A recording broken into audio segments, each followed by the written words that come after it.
a Negro boy in the South. We say black now. All right, black. I know all what right. you're talking about. All right. Is it not the same thing? What? No, Negro. We are taught that all people are named after country. Chinese are named after China. Cubans are named after Cuba. Irish people are named after Ireland. Indonesians named after Indonesia. Japanese are named after Japan. Australians are named after Australia. But there's no country named Negro. All right, then let me. You understand? I understand. You're not as dumb as you look. Let me rephrase. Do I look like dumb? No, it's okay. What I really mean is, did you? History of ourselves, the history of our true religion, our nationality, our names. See, we don't have our names, you know. I notice how proud you all are, proud of your names. See, Chinese have names like Chang Chong, Lu Qian. This is Islamic teachings. Russians have names like Kosygin or Khrushchev. You have names like O'Connor or Grady or Kennedy. And Africans have names like Lumumba and Nkrumah. And Jews got names like Weinstein and Goldberg. And Italians got names like Dundee and Benvenuti and Marciano. But we have names like Grady and Clay and Hawkins and Smith and Jones and Johnson, but we are black. These are the slave names. Yeah, when I heard this, I knew it was the truth. It's history.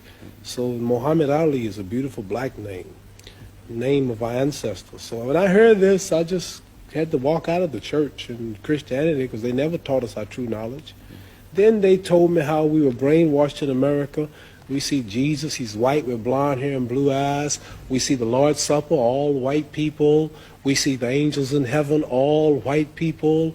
Woman, Miss World, a white woman. Even Tarzan, the king of the jungles in Africa, he was white. He said,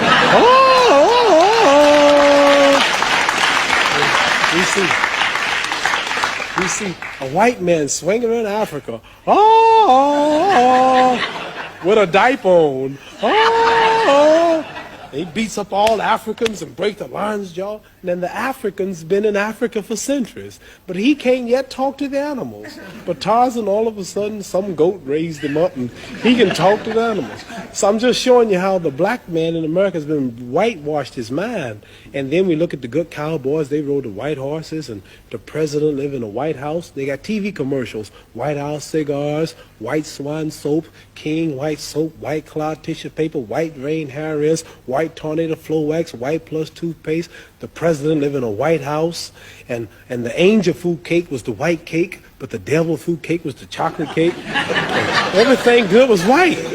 And when I heard this, I said, boy, this is the truth. So our religion teaches us the knowledge of ourselves, the knowledge of our culture, the knowledge of our history, makes us want to be with our own, marry our own, live with our own, clean up ourselves, do for self, quit forcing ourselves in white neighborhoods, but clean our own neighborhoods, makes us proud, makes us identify with our own brothers throughout the world. And after I heard this, being an intelligent man, then like I'm not only a winner in boxing or my stand on the draft, I'm a winner also in the movement that I follow for my people. And the only leader is Elijah Muhammad, who we believe was taught by Allah, God himself, to teach the so-called American Negroes the truth that's been hidden from them for 400 years, which will free them.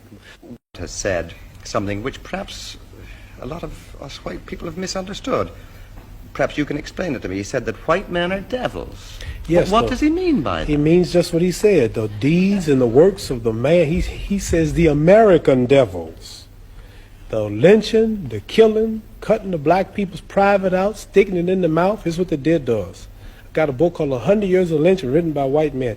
Taking black women who was 4 months pregnant, they took us for years and hung us up with the feet and stuck a dagger in the stomach and ripped it and pulled the unborn baby out just to put fear in other slaves. They tied up black people to horses and 2 horses and pulled his arms out and pulled his legs out. Lemonade trains with white children and white people of America used to come and watch them tie up 10 or 15 black men and pour gasoline on them and burn them, watch them burn alive. They took us and hung us up with trees and shot us with bullets. They took and cut a hand off and gave it to the little boy and they took the leg off.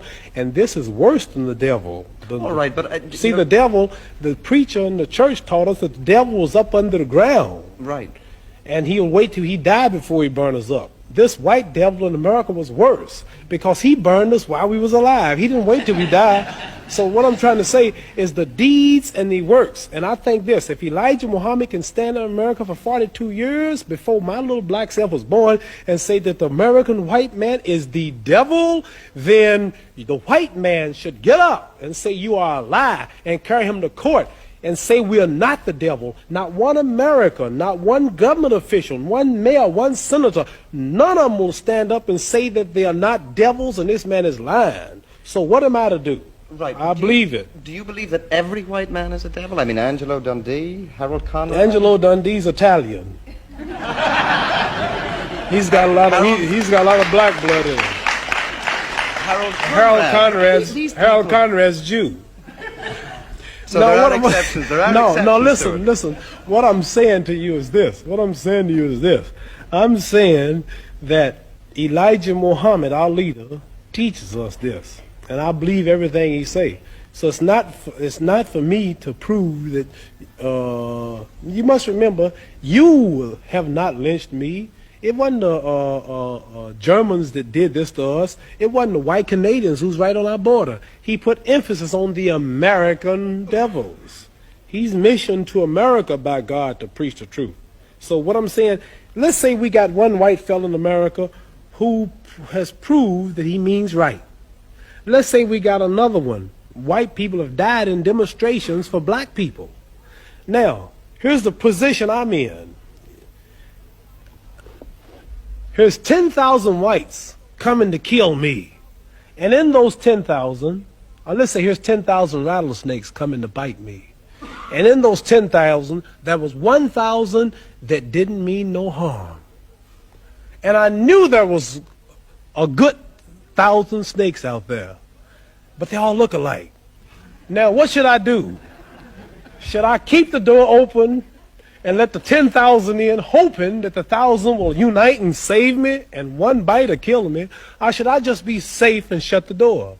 So we have white people say, I mean right. I have a black husband. Oh, my children are black. I love everybody. I really believe you. But I'm sorry, man, there's 10 more thousand behind you that don't feel that way. I'm just sorry, but what am I going to do?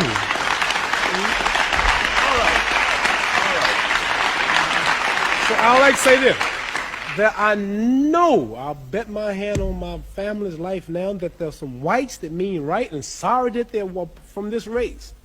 But there's so few until it don't really matter, until I can't forget all the lynching, all the depriving, all the murder, everything that's happened, because they're two that mean right. Right, but don't see, when America dropped bombs on Vietnam, she drops them. Okay. Babies, boys, when she dropped the bomb on Japan, she dropped it. They don't say some innocent, they just said war. So when a person in Belfast leave a bomb, they don't say, well, there's a kid that's innocent in here. There's an old lady, she's blind. They just, boom, throw the bomb. So what I'm saying, not because they do, we have a problem. It's black and white.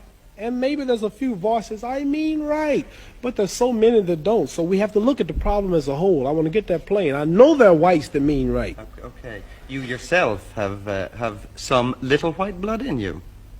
Yeah, what are you saying? You feel totally Negro? Or do you feel... Black?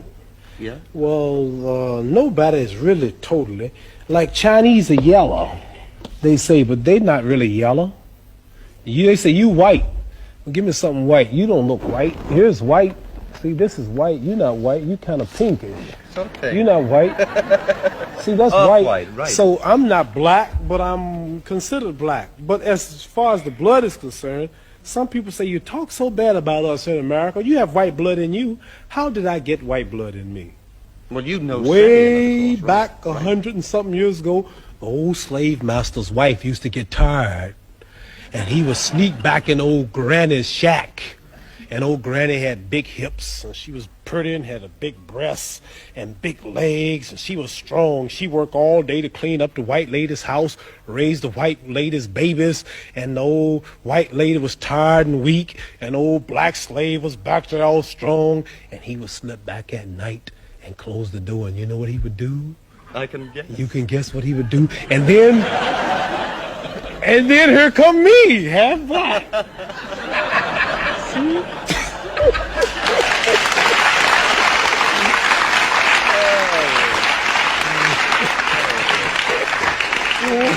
Maybe we can get back.